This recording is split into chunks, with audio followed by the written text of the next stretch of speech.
Why does E equals mc² simplifying Einstein's famous equation? Einstein's equation E equals mc² is often called the most famous equation in science, not because it is complicated, but because it reveals a deep and surprising truth about the universe. Mass and energy are two forms of the same thing. To understand why this equation exists, we must first break it down into simple ideas. In the equation, E stands for energy, m stands for mass, and c is the speed of light in a vacuum. The speed of light is an enormous number, about 300,000 kilometers per second, and when it is squared c2, it becomes unimaginably large. This tells us something important right away. Even a very small amount of mass contains an enormous amount of energy hidden inside it. Before Einstein, scientists believed that mass and energy were completely separate. Mass was thought of as solid stuff, while energy was something things had because they moved, heated up, or reacted chemically. Einstein's theory of special relativity changed this view forever. He realized that when an object has energy, it also has mass, and when an object has mass, it also contains energy, even when it is completely at rest. This is why the equation refers to rest mass energy, the energy an object has, simply because it exists.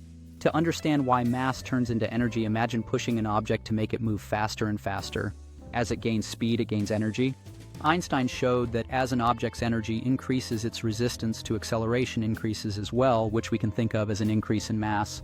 If you could keep adding energy endlessly, the object would approach the speed of light, but it would never reach it because doing so would require infinite energy. This insight led Einstein to the conclusion that mass itself is a form of stored energy. The reason c2 appears in the equation is not random. The speed of light is a universal constant that connects space and time, and it acts as a conversion factor between mass and energy. Just like we use a number to convert kilograms to grams, c2 converts mass into energy. Because c is so large, the energy equivalent of mass is huge. This explains why nuclear reactions are so powerful. In nuclear fission and fusion, a tiny amount of mass is converted into energy, releasing vast power as seen in nuclear reactors, the sun, and unfortunately nuclear weapons. The sun is a perfect natural example of E equals mc² in action. In its core, hydrogen atoms fuse together to form helium. The resulting helium has slightly less mass than the original hydrogen. That missing mass is not lost, it is converted into energy according to E equals mc², producing the sunlight and heat that make life on Earth possible. Every ray of sunshine you feel is proof that Einstein's equation works. It is important to understand that E equals mc² does not mean mass is constantly turning into energy in everyday life. The conversion requires extreme conditions such as nuclear reactions. In normal chemical reactions like burning wood or gasoline, the mass change is so tiny that it is practically impossible to measure. However, the principle still holds true at all scales. Beyond physics, E equals mc² changed how we think about reality itself.